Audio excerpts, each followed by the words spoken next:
ready. Welcome to the first ever edition of Gullcast, a production of Endicott Esports and the School of Sports Science. I'm your host, Brendan Hall.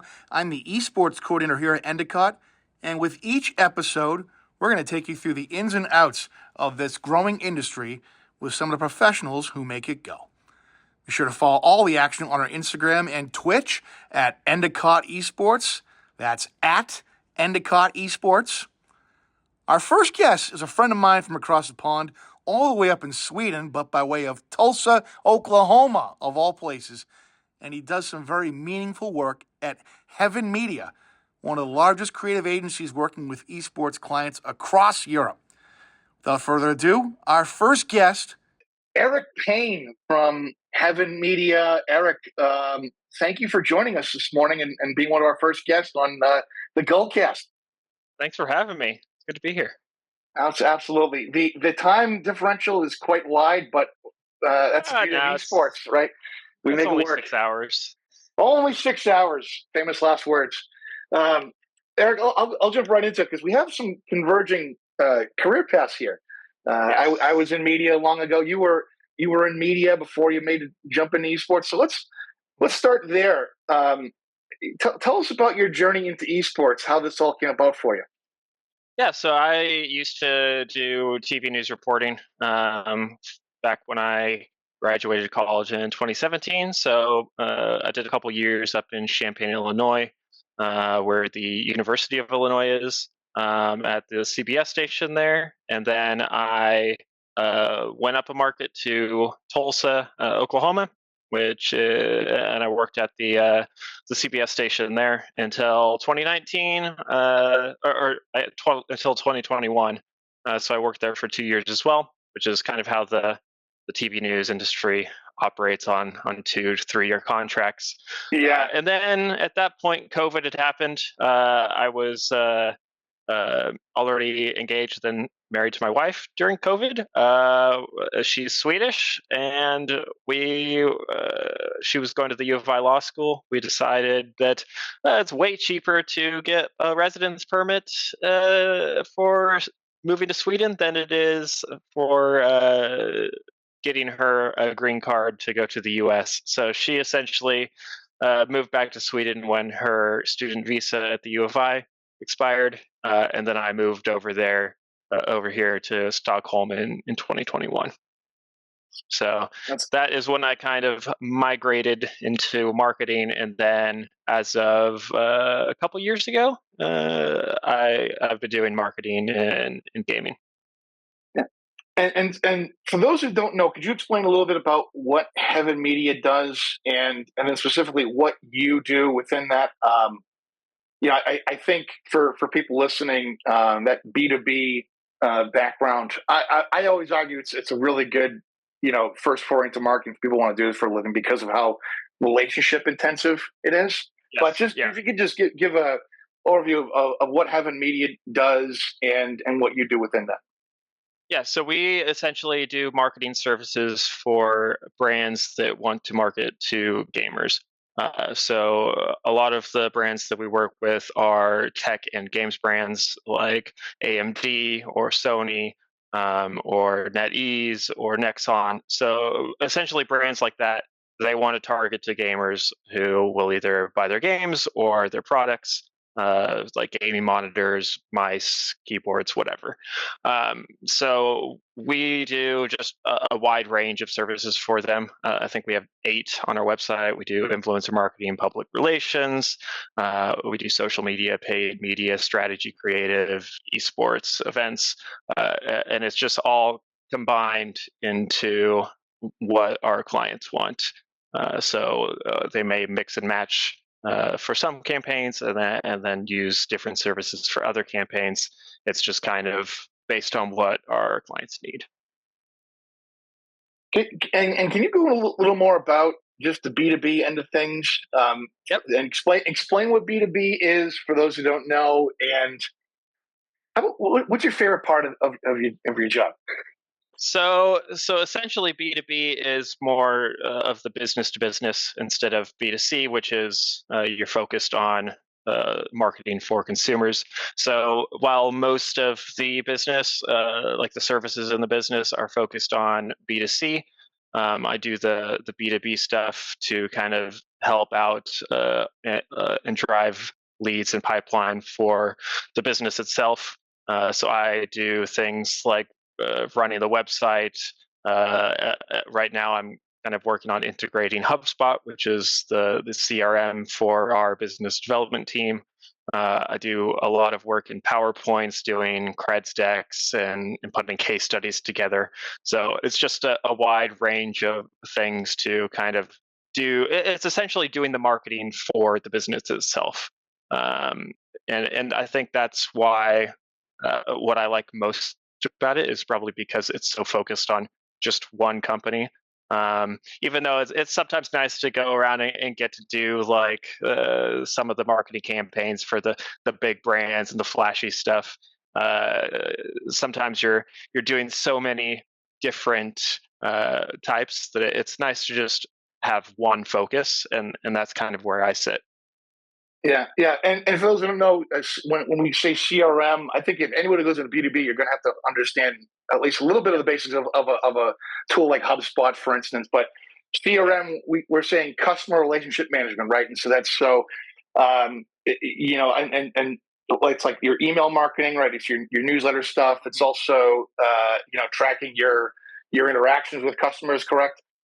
Yep. So it's exactly what you said. It's essentially a place that stores your contacts and the relationships and conversations that you're having with those contacts or those companies. And so if you are emailing somebody with a game publisher, then other people within the business can see the conversation that you're having, and everybody's kind of on the same page in terms of what that company is needing for their campaigns or anything like that. Yeah, esports. I don't know how you feel, Eric. I feel like the esports industry, at least here domestically, is pretty open to grabbing influence from things outside of the traditional sphere of its industry. And the reason I bring it up is I think I always argue that in spite of all the chaos we ensue in media, running around the way we do, like there's no better proving ground for a young person looking to be a storyteller than nonfiction storytelling, and more specifically journalism, right? So I'd love to hear what lessons from your time in media you think have translated well into marketing, and then even within that, esports itself. Yeah, I think there's a lot of overlap between journalism and marketing, or journalism PR, journalism communications, because essentially what you're doing with journalism is telling a story to that specific audience, which is basically what PR is, which is what communications is, which is what marketing is. You're doing it in a really targeted way to tell them a story. It's not just dumping a bunch of information on them and then be like, all right, well, here's what you need to know about this breaking news or whatnot, and then just kind of letting the viewer scramble their heads trying to figure it out. It's kind of laying everything out in a way that they can understand, in TV news' case, within a minute and a half of TV time. And that's the same case with marketing. You're just essentially trying to tell a story to whatever target audience and do it in a way that they will find engaging. Do you want to try to do a lightning round? Can we bang one out? Yeah, we could do a lightning round. Let's try. So I'll start with this. What is the worst advice you've ever gotten in your career? I don't think I've ever gotten bad advice. No? Because the bad advice you can always turn into something good, essentially. So like, even if I would consider going into journalism bad advice, or going into the TV news industry bad advice, just because of the salaries or the lack of salaries back when I was in college in 2017, graduating and going into the TV news industry, I would now call that bad advice. But like, I wouldn't have changed anything because you learn from bad advice the same as you do with good advice. It's just in a much more delayed. You don't usually think something's bad advice like immediately, unless it's blatantly bad advice. But Yeah. yeah, that advice you can just ignore, and then you never remember it again. But for the advice that I think you don't realize at the time, which is probably what a lot of people are thinking, like hindsight is 2020. Uh, I don't think there's really bad advice, because you learn more from failure sometimes than you do, uh, Wow. and you learn more from bad advice and from failure. That's That is that's what I'm such going with for infectious that. optimism, my friend. Well, let's do this then. What's the best advice you ever got? So the best advice I've got, and I know we've had discussions before about like personal branding and how important that is for people wanting to go into esports and the games industry, and just having a good personal brand. Um, but a lot of this is to do with social media and just things that you do publicly. Back when I started in the TV news industry professionally, I was very let's say, feisty on social media with people in Facebook comments or Twitter replies. Just I was because I was on TV, and I wanted people to like that were Yeah, you got to be commenting available a little false bit, right? Yeah. information. I was like, I Yeah. wanted people who were like posting false information in the Facebook comments on whatever post I was making, who were viewers. Like, I didn't want them posting just essentially fake news. Like, and so I would be just on top of it with replies.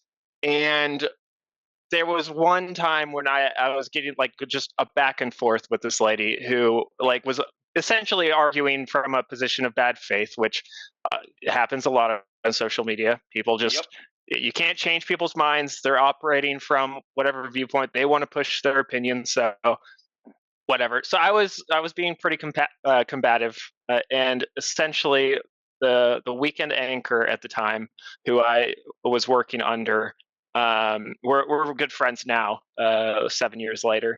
But he came up to me, and he's essentially like, "Hey, Eric, like I know you're not wrong with the replies, like, but don't get into a pissing match with a skunk, because you're both gonna I come like that. out stinking." Like, and so now ever since he mentioned that, I've majorly, because everything on social media is just like trying to get you to engage now, trying to get you to boost their place in the algorithm. And a lot of the times, like 99% of the time, you don't have to reply.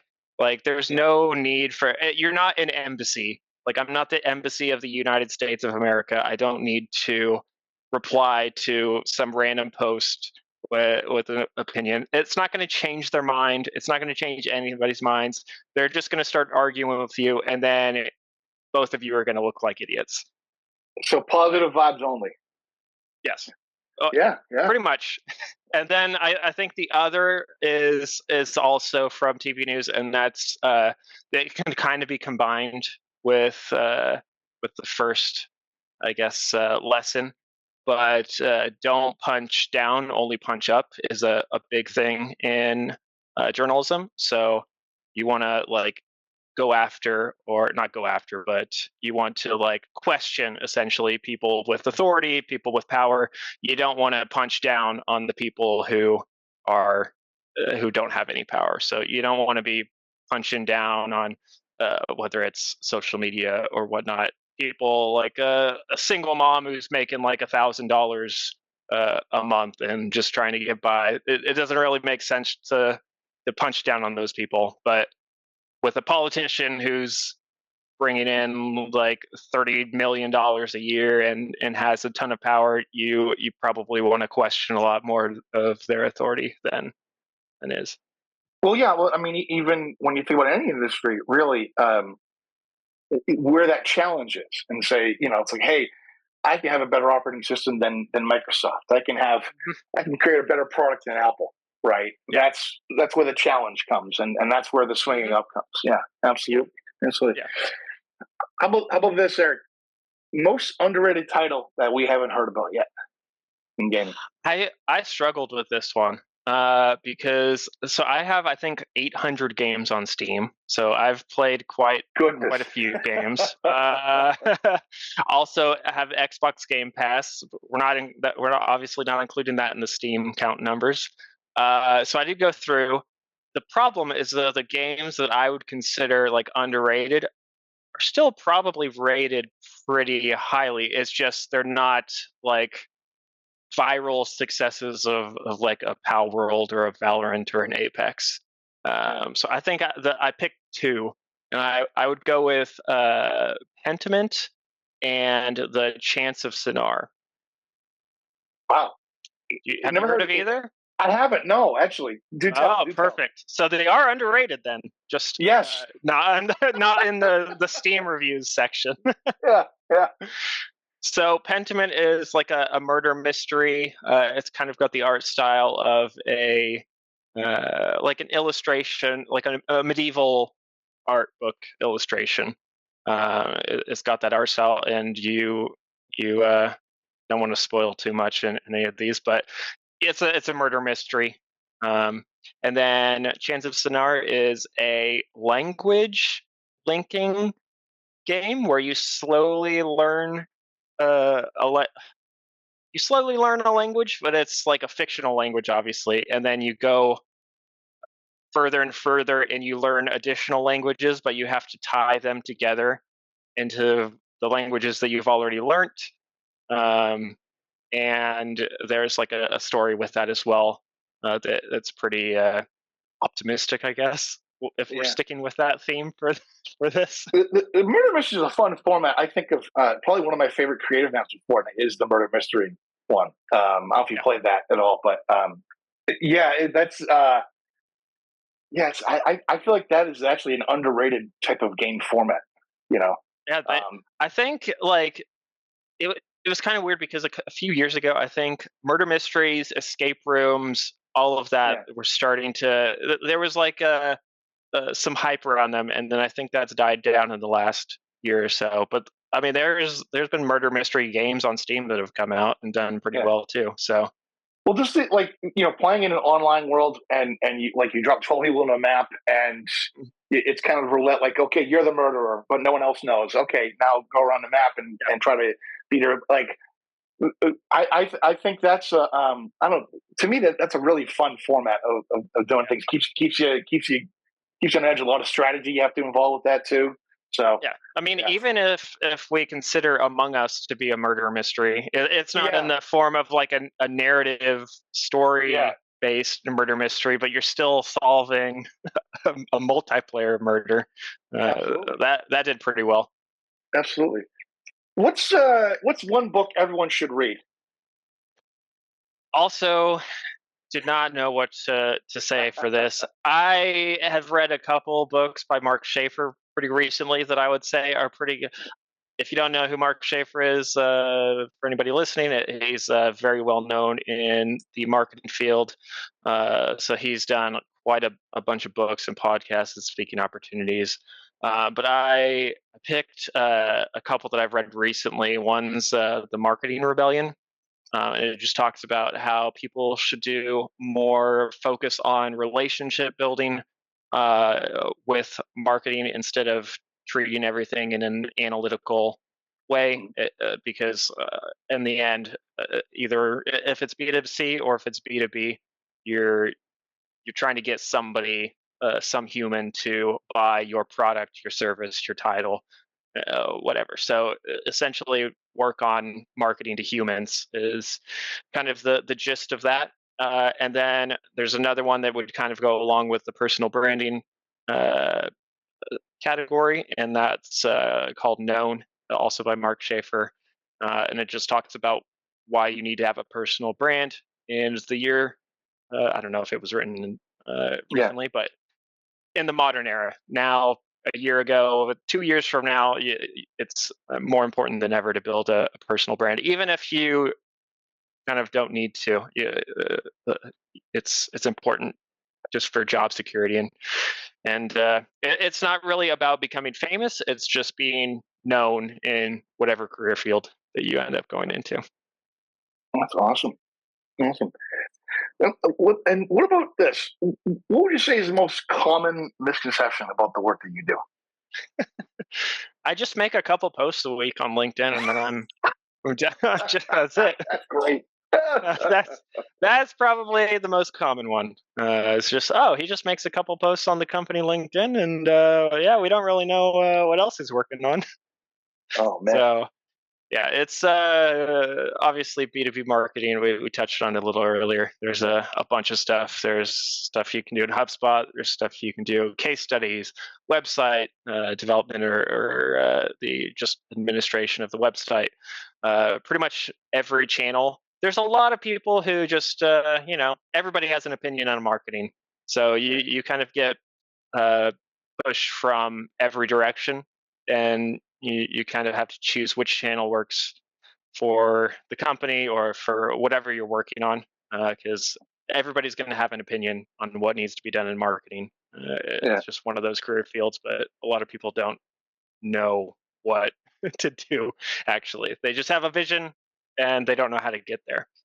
Yeah, there's a lot of good in theory, poor in practice stuff getting espoused there. Well, let me ask you, because you're actually a guy bringing this to life over and over and over again. You are. There's a red thread through the cave there that I think you can speak to. What and in our industry in esports, I think we both agree that entrepreneurial spirit is imperative for anyone looking to do anything. And we have a lot of students here at Endicott who are interested in building their own creator brand and bringing that to life. What are the commonalities of success that you see with people who are able to successfully scale what they do?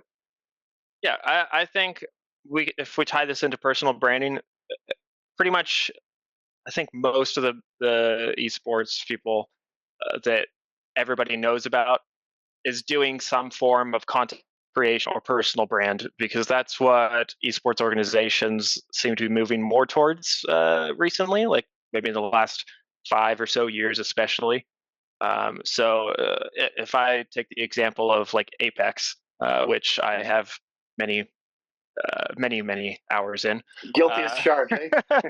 I think I put like 100 hours just in the last month and a half alone in ranked. And so, goodness. if I take that example and I just for like ALGS, like a lot of the people competing in ALGS are also streaming. They're doing some sort of content creation because they are trying to get not only their personal brand out there, but the organizations that they work for, the esports organizations that they work for, want to be more well known. So that's one of the ways that you do it, is just people stream on Twitch, people make YouTube videos, people post on Twitter.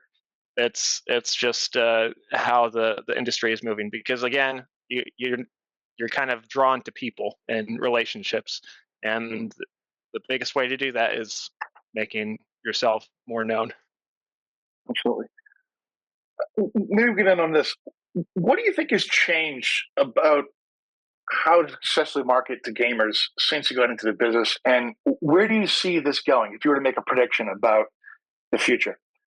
I think that it has just essentially, the industry has matured a little in some areas. Not every area, not every, but I would say that the way that games are perceived now compared to how they were previous to the pandemic, especially, it's much more common that people just casually play games or see them as like that's not just something that a like 40-year-old who lives in a basement does. I mean, something as it's much more common. We're both fathers. I mean, is that 8 o'clock to 10 o'clock hour not our time to unwind on the games? Yep.